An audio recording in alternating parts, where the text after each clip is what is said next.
Os Mensageiros, Francisco Cândido Xavier, pelo espírito André Luiz, editora Federação Espírita Brasileira, capítulo 3. No Centro de Mensageiros. No dia seguinte, após ouvir longas ponderações de Narcisa, demandei o Centro de Mensageiros no Ministério da Comunicação.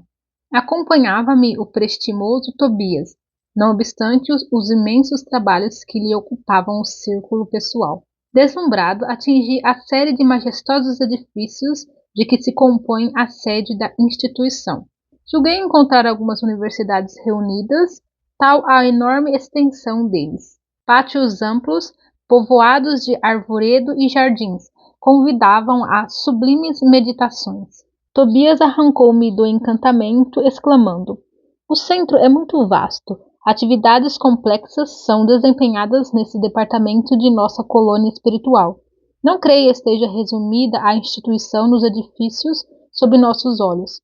Temos nessa parte tão somente a administração central e alguns pavilhões destinados ao ensino e à preparação geral. Mas esta organização imensa restringe-se ao movimento de transmissão de mensagens?" Perguntei curioso. O companheiro sorriu significativamente e esclareceu: "Não suponha se encontre aqui localizado o serviço de correio, simplesmente. O centro prepara entidades a fim de que se transformem em cartas vivas de socorro e auxílio aos que sofrem no umbral, na crosta e nas trevas. Acreditaria, porventura, que tanto trabalho se destinasse apenas à mera movimentação de noticiário? Amplie suas vistas. Este serviço é a cópia de quantos se vem fazendo nas mais diversas cidades espirituais dos planos superiores. Preparam-se aqui numerosos companheiros para a difusão de esperanças e consolos, instruções e avisos nos diversos setores da evolução planetária. Não me refiro tão só a emissários invisíveis. Organizamos turmas compactas de aprendizes para a reencarnação.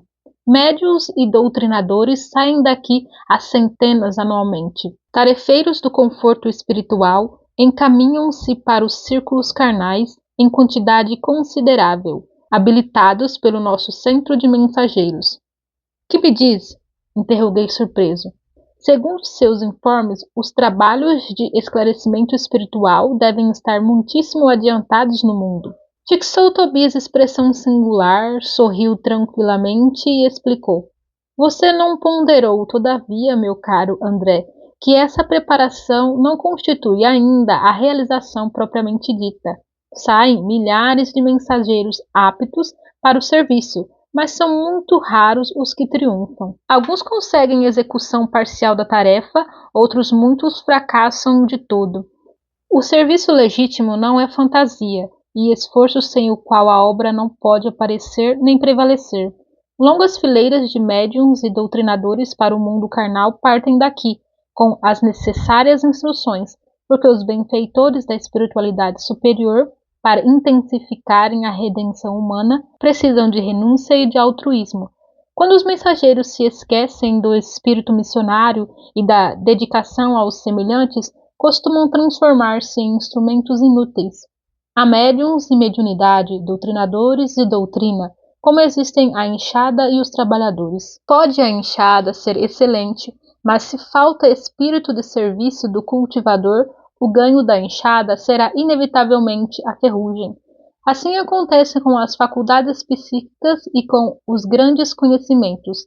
A expressão mediúnica pode ser riquíssima, entretanto, se o dono não consegue olhar além dos interesses próprios, fracassará fatalmente na tarefa que lhe foi conferida. Acredite, meu caro, que todo o trabalho construtivo tem as batalhas que lhe dizem respeito. São muito escassos os servidores que toleram as dificuldades e reveses das linhas de frente.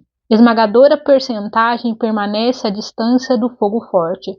Trabalhadores sem conta recuam quando a tarefa abre oportunidades mais valiosas. Algo impressionado, considerei: "Isso me surpreende sobremaneira. Não supunha fossem preparados aqui determinados mensageiros para a vida carnal." "Ah, meu amigo", falou Tobias sorridente, "poderia você admitir que as obras do bem estivessem circunscritas a simples operações automáticas? Nossa visão na Terra costuma viciar-se no círculo dos cultos externos, na atividade religiosa. Queremos por lá resolver todos os problemas pela atitude suplicante. Entretanto, a genuflexão não soluciona questões fundamentais do espírito, nem a mera adoração à divindade constitui a máxima edificação. Em verdade, todo ato de humildade e amor é respeitável e santo, e incontestavelmente o Senhor nos concederá suas bênçãos. No entanto, é imprescindível considerar que a manutenção e a limpeza do vaso para recolhê-las é dever que nos assiste. Não preparamos, pois, nesse centro, simples postalistas, mas espíritos que se transformem em cartas vivas de Jesus para a humanidade encarnada.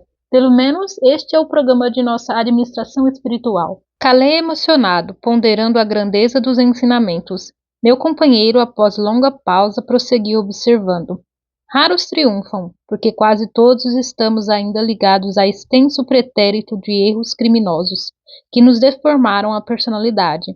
Em cada novo ciclo de empreendimentos carnais, acreditamos muito mais em nossas tendências inferiores do passado que nas possibilidades divinas do presente, complicando sempre o futuro. É desse modo que prosseguimos por lá, agarrados ao mal e esquecidos do bem, chegando por vezes a disparate de interpretar dificuldades como punições, quando todo obstáculo traduz oportunidades verdadeiramente preciosas ao que já tenho olhos de ver. A essa altura alcançamos enorme recinto. Centenas de entidades penetravam o vasto edifício, cujas escadarias galgamos em animada conversação. Os aspectos do maravilhoso átrio impressionavam pela imponente beleza. Espécies de flores até então desconhecidas para mim adornavam colunatas espalhando cores vivas e delicioso perfume. Quebrando-me o enlevo, Tobias explicou. As diversas turmas de aprendizes encaminham-se às aulas. Procuremos Aniceto no departamento de instrutores. Atravessamos galerias vastíssimas, sempre defrontados por verdadeiras multidões de entidades que buscavam as aulas em palestras vibrantes. Em pequeno grupo, que parecia manter conversação muito discreta, encontramos o generoso amigo da véspera, que nos abraçou sorridente e calmo. Muito bem, disse alegre e bondoso. Esperava o novo aluno desde a manhãzinha. E em virtude de Tobias alegar muita pressa, o nobre instrutor explicou. Doravante, André, ficará aos meus cuidados. Volte tranquilo. Despedi-me do companheiro comovidamente. Notando meu natural acanhamento, Aniceto determinou a um auxiliar de serviço. Chame o Vicente em meu nome. E voltando-se para mim, esclareceu. Até agora, Vicente é meu único aprendiz médico. Vocês ficarão juntos, em vista da afinidade profissional. Não haviam decorrido 3 minutos e tínhamos Vicente diante de nós. Vicente, falou Aniceto sem afetação. André Luiz é nosso novo colaborador. Foi também médico nas esferas carnais. Creio, pois, que ambos se encontrarão à vontade, partilhando a mesma experiência.